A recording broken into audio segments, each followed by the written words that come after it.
Je refuse de gaspiller de l'argent alors que je suis tout à fait capable.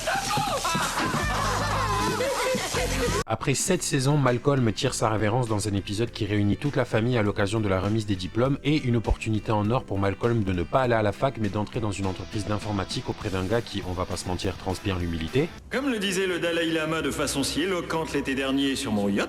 Mais Loïs, comme à son habitude, intervient et torpille le petit sourire de bonheur qui commençait à se dessiner sur le visage de son fils pour rejeter l'offre.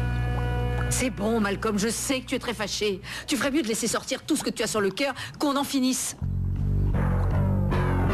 Une très belle intervention de Reese plus tard, la famille est ironiquement recouverte de merde, comme si elle n'était pas assez présente déjà dans leur vie, ce que Malcolm remarque et décide de pointer du doigt tout en hurlant à sa mère que cette fois-ci, elle était allée trop loin et qu'elle ne pouvait pas décider de son avenir à sa place. Et la réponse de Loïs, bien qu'évidente des années plus tard pour les fans de la série, nous a tous pris de court à l'époque. Parce que c'est déjà décidé depuis des années, et que seul un inadapté social et autocentré comme Malcolm pouvait ne pas le voir. Il sera président. Des États-Unis d'Amérique. Ce mec-là, recouvert de merde.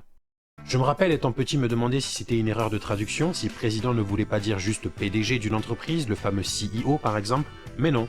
Loïs nous décrit un CV très détaillé de ce que sera la carrière de son fils, sous son regard ahuri. Malcolm cherche tout d'abord la complicité de ses frères et de son père comme pour désamorcer Loïs pensant qu'elle a explosé en plein vol, mais là encore il se heurte à d'autres regards d'incompréhension. Il était le seul à ne pas savoir. Même Piyama, sa belle-sœur, le savait. Et j'adore ce moment, parce qu'on a l'impression après 7 ans de série qu'elle vient en fait juste de démarrer et que ce qu'on a vu jusque-là n'était que l'échauffement, mais surtout que c'était la seule fin possible. Si je demande à un fan de la première heure comment il imaginait la fin de la série, il m'aurait probablement répondu qu'il s'attendait à être témoin de la plus grosse connerie que les frères pouvaient imaginer. Mais finalement on l'a eu. Maman, je sais que c'est pas le moment, mais il faut que tu signes nos bulletins. Et Reese a magnifiquement été Reese une dernière fois.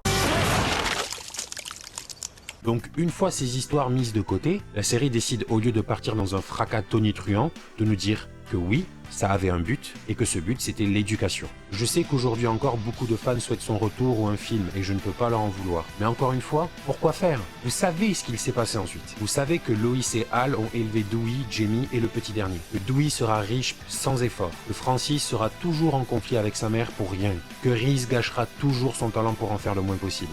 Et si vous connaissez bien Malcolm, vous savez parfaitement que Loïs est déjà en train d'engueuler le nouveau président des États-Unis d'Amérique.